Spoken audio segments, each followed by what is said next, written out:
Hi guys, welcome to Hindi பேச ஆசையா YouTube channel.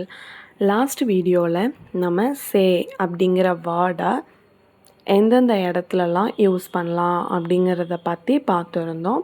நம்ம இன்றைக்கி பார்க்க போகிறது அதே சே, ஆனால் அதை நம்ம தமிழில் எந்தெந்த இடத்துல யூஸ் பண்ணலாம் அப்படிங்கிறத பார்க்க போகிறோம்.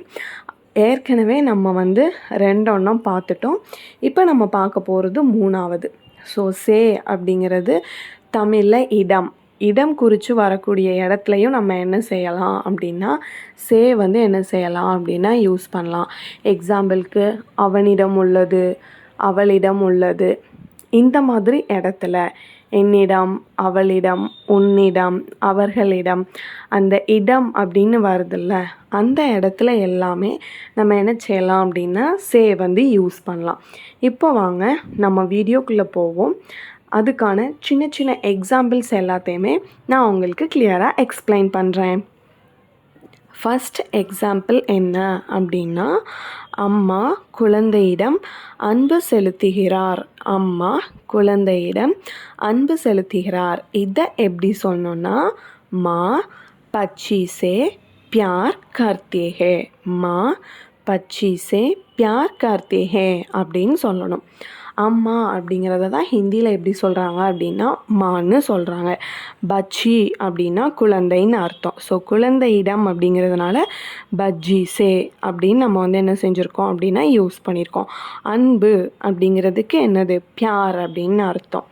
அப்போ அன்பு செலுத்துகிறார் இல்லைன்னா அன்பு பண்ணுகிறாள் அப்படிங்கிறதுக்கு நம்ம என்ன யூஸ் பண்ணலாம் அப்படின்னா கர்த்தி ஹே அப்படின்னு யூஸ் பண்ணலாம். மா பச்சி சே प्यार करती है. ரெண்டாவது எக்ஸாம்பிள் என்ன அப்படின்னா, என்னிடம் பேசாதே. என்னிடம் பேசாதே. இது ஹிந்தியில் எப்படி சொல்லணும் அப்படின்னா, मुझसे बात मत करो. मुझसे बात मत करो அப்படின்னு சொல்லணும். இதில் என்னிடம், இடம் அப்படிங்கிற வார்த்தை வந்திருக்கா, அதுக்கு தான் நம்ம என்ன யூஸ் பண்ணியிருக்கோம் அப்படின்னா சே யூஸ் பண்ணியிருக்கோம்.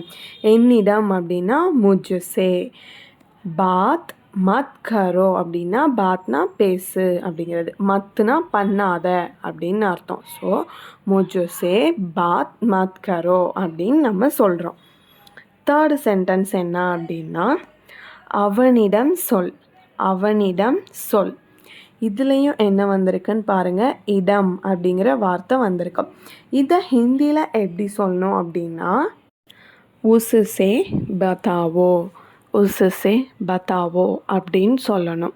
ஸோ இது உஸ்ஸே கிடையாது, உஸ்ஸே அப்படின்னு அர்த்தம். உஸ்ஸே பதாவோ. அவளிடம் சொல், அவனிடம் சொல், அவள் அப்படின்னு வந்தாலுமே நம்ம என்ன தான் சொல்லணும் அப்படின்னா உஸ்ஸே அப்படின்னா சொல்லணும். ஸோ உஸ்ஸே பதாவோ அப்படின்னா சொல்லுன்னு அர்த்தம். அவங்கிட்ட சொல்லு அப்படின்னு நம்ம சொல்லுவோம்ல, அதுதான் சொல் அப்படின்னா பதாவோ அப்படின்னு அர்த்தம். உஸ்ஸே பதாவோ.